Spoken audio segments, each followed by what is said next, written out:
হঠাৎ দাবানলে পুড়ে ছাই হয়ে যাচ্ছে ইসরায়েল। মধ্যপ্রাচ্যের এই দেশটির এমন কোনো বর্বরতা, এমন কোনো নির্যাতন নেই যে ফিলিস্তিনের নিরীহ মানুষগুলো সহ্য করেনি।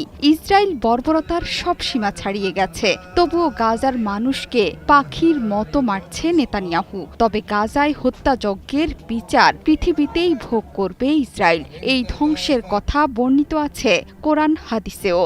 আর এখন দাবানলে পুড়ে যাচ্ছে ইসরায়েলের একরের পর একর জমি। তীব্র বাতাসে আগুন ধেয়ে যাচ্ছে জেরুজালেমের দিকে।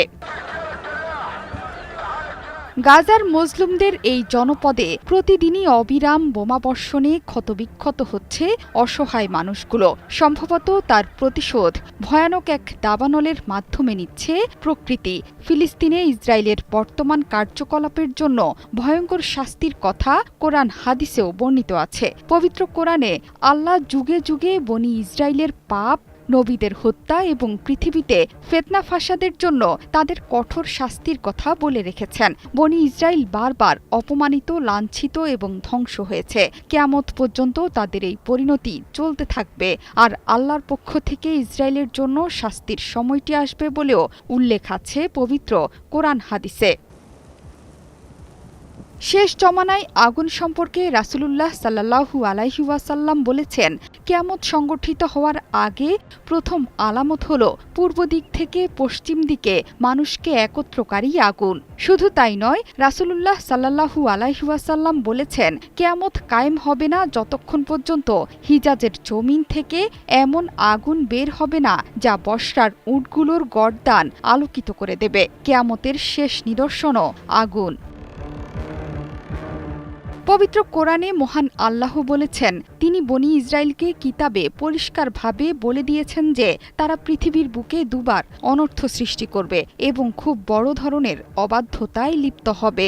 অতঃপর তাদের বিরুদ্ধে কঠোর যোদ্ধা বান্দাদের প্রেরণ করবেন মহান আল্লাহ, যারা প্রতিটি জনপদের আনাচে কানাচে ছড়িয়ে পড়বেন। তারা ইসরায়েলিদের মুখমণ্ডল বিকৃত করবে এবং মসজিদে প্রবেশ করবে যেমনবার প্রথমবার প্রবেশ করেছিল। তারা যেখানে জয়ী হবে সেখানে সম্পূর্ণ ধ্বংসযজ্ঞ চালাবে। শুধু তাই নয়, জাহান্নামকে কাফিরদের জন্য কয়েদখানা করে রেখেছেন মহান আল্লাহ। বর্তমানে ইসরায়েলের বাড়ন্ত অবস্থায় এই ভবিষ্যৎবাণী বনি ইসরায়েলের ওপর বিপর্যয়ের ঘটনা হয়ে দাঁড়াবে। কোরআনে বর্ণিত ঐক্যহীনতা ও ধ্বংসের পথে ইসরায়েলের পদচারণা এবং মুসলিম বিশ্বে তাদের নৃশংস কার্যকলাপের কারণে আল্লাহর শাস্তি একদিন তাদের পিছু ছাড়বে না। ইতিহাস ঘাঁটলে দেখা যায় ১৯২০ থেকে ১৯৪০ সালের মধ্যে ইউরোপ থেকে দলে দলে ফিলিস্তিনে যেতে শুরু করে ইহুদিরা।